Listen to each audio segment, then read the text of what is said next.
bienvenue dans cette nouvelle vidéo. Aujourd'hui, on va parler de lecture et même plus précisément de lecture efficace et agréable. J'insiste énormément sur le mot agréable parce que pour moi, une lecture, ça doit rester un moment de plaisir. Et du coup, comment la rendre efficace en gardant ce plaisir? Déjà, premier truc avant qu'on rentre complètement dans le vif du sujet, je vais juste te dire un truc. Si le livre que tu es en train de lire ne t'enthousiasme pas et te fait chier au plus haut point, je t'autorise là, dès maintenant, à le prendre et à passer au suivant. Je trouve que le moment de lecture, ça doit vraiment être un moment où, quand tu vois ce livre, quand tu vois ce titre, quand tu vois ce bouquin, t'as juste envie de le dévorer, quoi. Ça doit t'enthousiasmer, ça doit être un moment qui anime en toi quelque chose de un vrai intérêt, une vraie curiosité. Et donc franchement, si le livre que tu as entre les mains là, ou qui est sur ta table de chevet, ou que tu t'apprêtes à lire, t'y vas en traînant des pieds et que ça t'intéresse pas, franchement, passe au suivant. La vie, elle est trop courte pour rester sur un livre qui ne nous fait pas plaisir.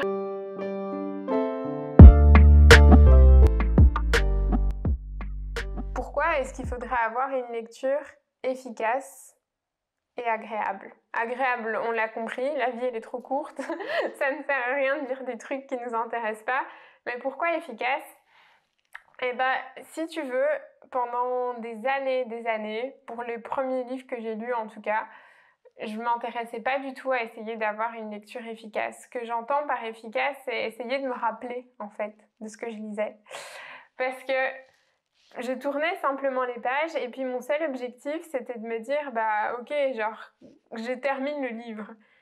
Mais non, en fait, une fois que tu as terminé le livre, ou en tout cas moi quand je le terminais, j'avais pas cette capacité. Quand tu lis des bouquins, peut-être que ça tu peux encore t'en rappeler, mais quand tu lis des bouquins pareils qui font plus de 200 à 300 pages, comment est-ce que tu peux te rappeler des passages les plus essentiels si tu prends pas des notes? Le moment le plus frustrant, c'est quand tu as un ami, une amie ou quelqu'un de ton entourage qui te demande « Et donc ton livre, est-ce que tu me le recommandes? Qu'est-ce que tu en as retenu ?» et que toi tu es juste là en mode « Ah, je me rappelle plus très bien. » Ou je sais plus exactement, je sais il était super cool mais je sais plus te dire pourquoi.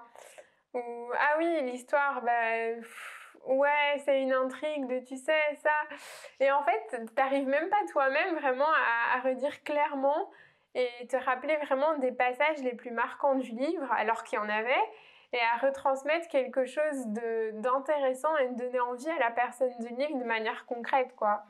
Ou alors, si c'était un livre de non-fiction et qu'il y avait vraiment plein d'enseignements et plein d'apprentissages que tu pouvais tirer de ce livre, finalement te rendre compte que à peine tu retiens 2-3 thèmes et encore dans ces thèmes que tu as retenus, tu n'arrives pas vraiment à ressortir l'essentiel de ce que l'auteur voulait te transmettre. Et donc moi, ça m'est arrivé plusieurs fois de fermer ce livre et d'être là en mode cool, je l'ai terminé, c'était cool, et maintenant, je me rappelle de rien. Pas je me rappelle de rien, mais en tout cas, je suis pas capable de retransmettre ce que j'ai appris à travers ce livre. Et je me suis surtout rendu compte que c'était parce qu'en fait, je prenais aucune note. Je faisais rien dans ce livre. Il était des plus magnifiques jamais vus. Tu pourrais le ranger dans une bibliothèque, il serait parfait. C'est comme s'il était neuf. Mais en fait, c'est pas ça qu'on veut. Une fois qu'on termine un livre, on veut pas spécialement qu'il reste le plus magnifique des livres possible. On veut surtout ressortir et je vais pas dire le maltraiter, mais on veut sentir qu'il a vécu et on veut sentir qu'on a réfléchi avec l'auteur, qu'on a discuté avec lui, qu'il s'est passé des vraies expériences et une vraie rencontre avec ce livre, quoi.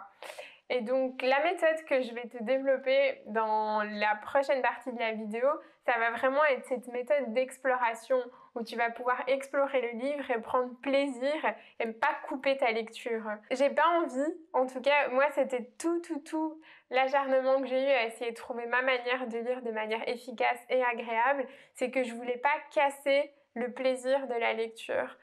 Sans doute que ton cerveau, comme le mien, il n'appréciera pas que tu le fasses passer d'un état brusquement à un autre.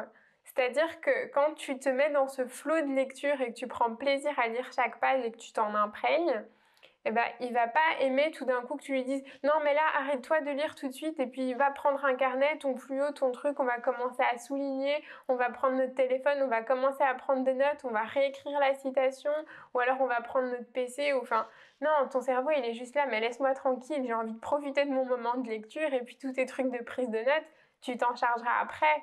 Et c'est là qu'on pourrait se dire, du coup, je vais même pas du tout prendre de notes, alors que non, il faut réussir à prendre des notes si tu veux avoir une lecture efficace et te rappeler des choses, mais c'est peut-être pas la meilleure manière de faire d'avoir tout ce tas de matériel autour de toi qui te coupe et casse la fluidité de ta lecture. Donc ici, la méthode que je vais te proposer, c'est quelque chose que moi j'applique à mes lectures, c'est la manière dont je le fais et c'est 100% rien que pour de l'inspiration. Donc tu prends ce qui te parle à toi et la manière dont tu te dis que tu pourrais te l'appliquer.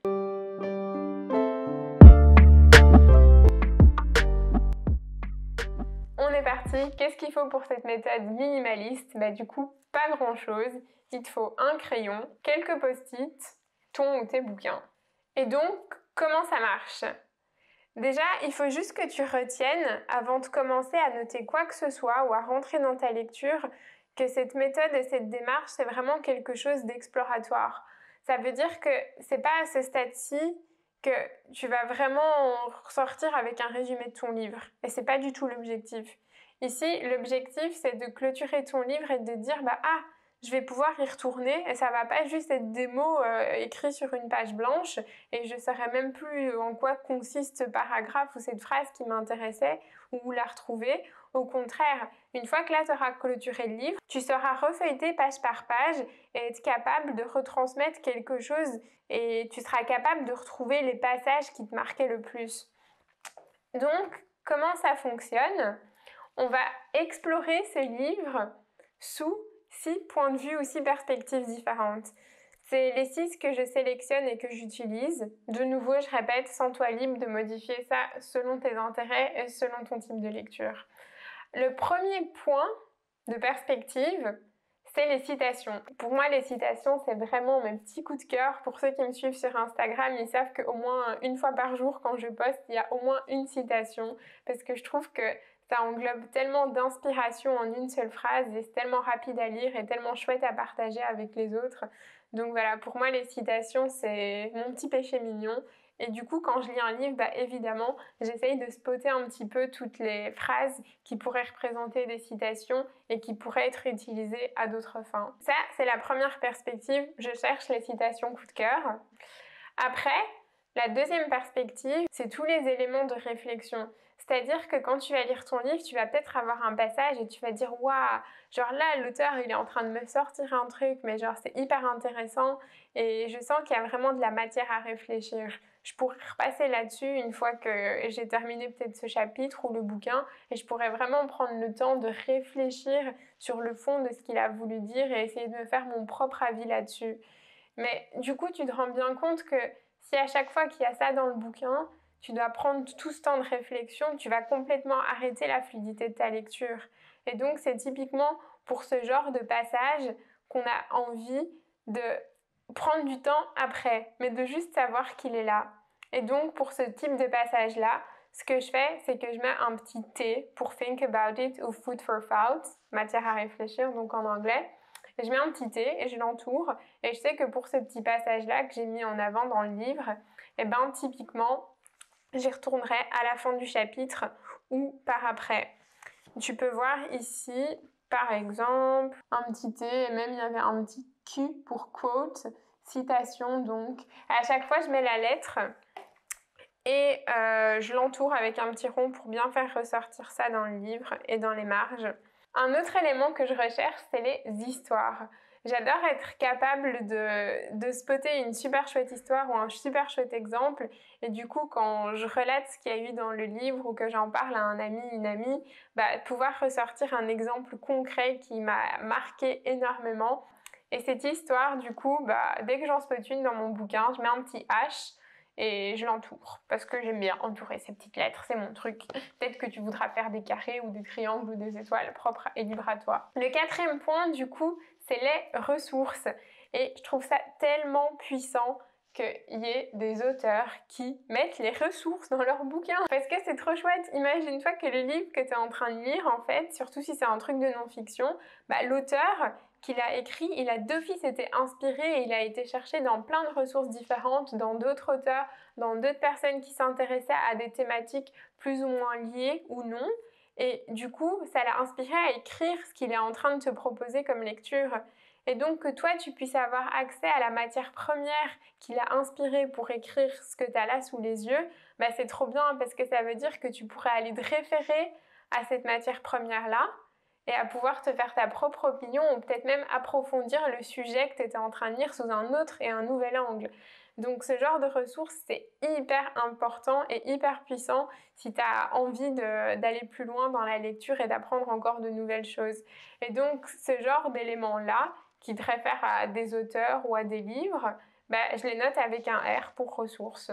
L'avant-dernier, donc, ça aussi c'est un de mes chouchous, c'est toutes les parties que tu peux vraiment appliquer et qui sont vraiment de l'ordre de « oh, ça, je dois le faire » ou « j'ai envie de le faire » ou « j'ai envie de tester ce qu'on me propose dans le livre ». Et ça, je les appelle les do, D-O, en anglais faire du coup, do.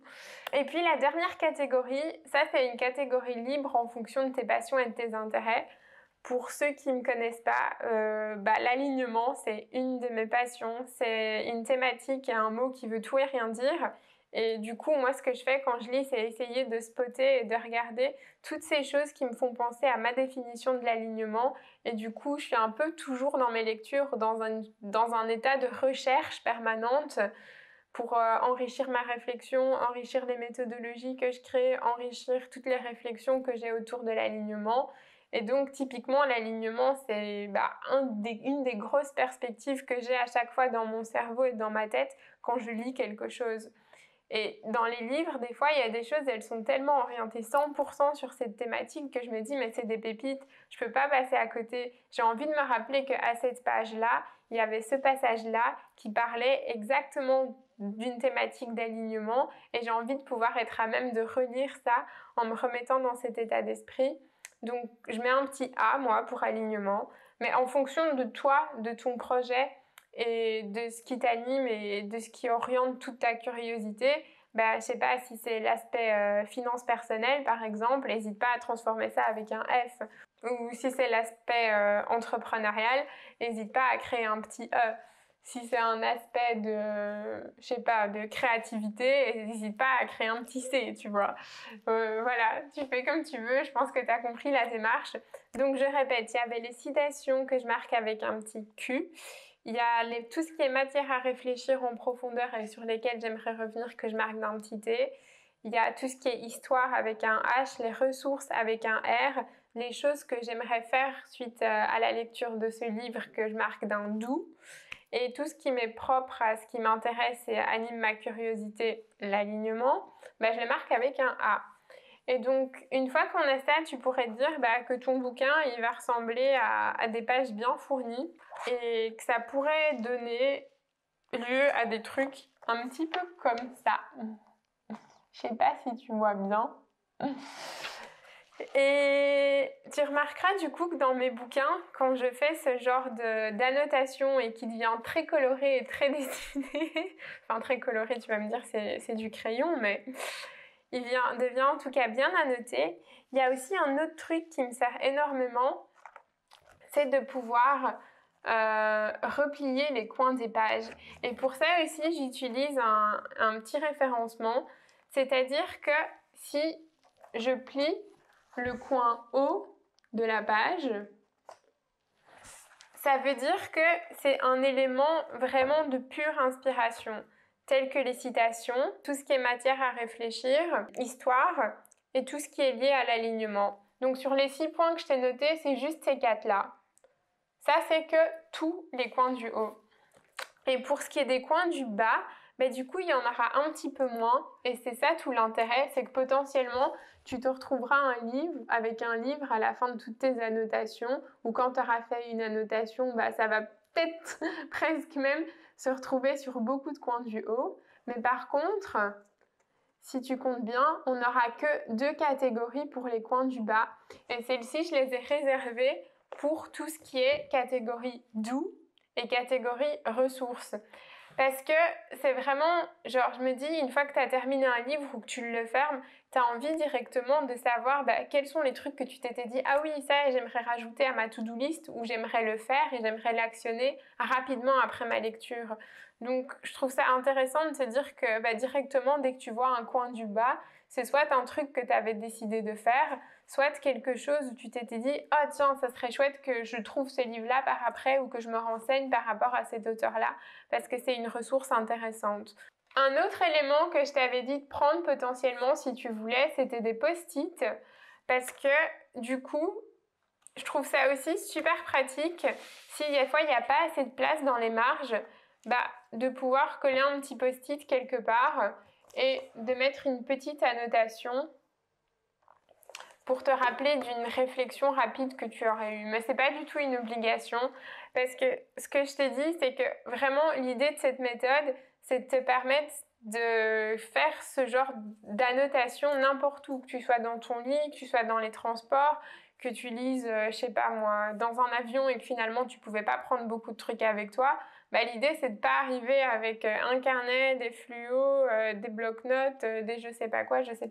C'est vraiment de te tenir à l'essentiel qui est ton livre et un crayon. Et potentiellement, tu as collé quelques... oui, bon, quelques.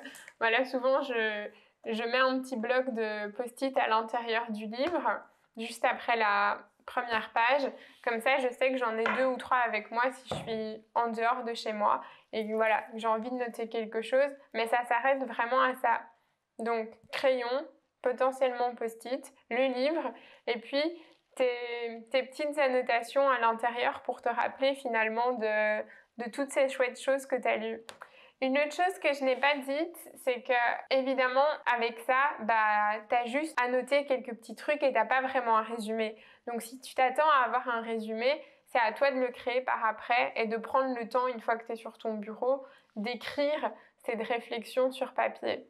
Sinon, un truc que j'ai commencé à faire, c'est que je me mets cette petite tâche de discipline en plus, qui est de me dire qu'à la fin de chaque chapitre, j'essaye de résumer un petit peu ce qui s'est dit à l'intérieur de ce chapitre avec mes propres mots en 2 ou 3 phrases. Et comme ça, je passe au suivant en ayant un rafraîchissement avec mes mots du contenu du chapitre précédent. Mais de nouveau, c'est propre à chacun et je pense que ne serait-ce déjà que de prendre l'habitude petit à petit d'avoir un crayon avec soi quand tu lis et de mettre en avant les citations qui t'intéressent, les histoires qui sont pertinentes, les passages sur lesquels tu aimerais passer un petit peu plus de temps à réfléchir, c'est déjà énorme parce que tu auras clôturé ce bouquin et tu auras encore quelque chose à y faire et tu auras eu une vraie discussion, une vraie réflexion avec le bouquin. Voilà pour cette vidéo. J'espère qu'elle t'aura été utile et que toutes tes prochaines lectures, du coup, elles seront un petit peu plus efficaces et toujours aussi agréables. Si tu as aimé la vidéo, je te rappelle de mettre un petit pouce en bas et si tu n'es pas déjà abonné à la chaîne, de t'abonner juste ici en dessous. On se retrouve la semaine prochaine pour une nouvelle vidéo. Je te fais de gros bisous d'ici là.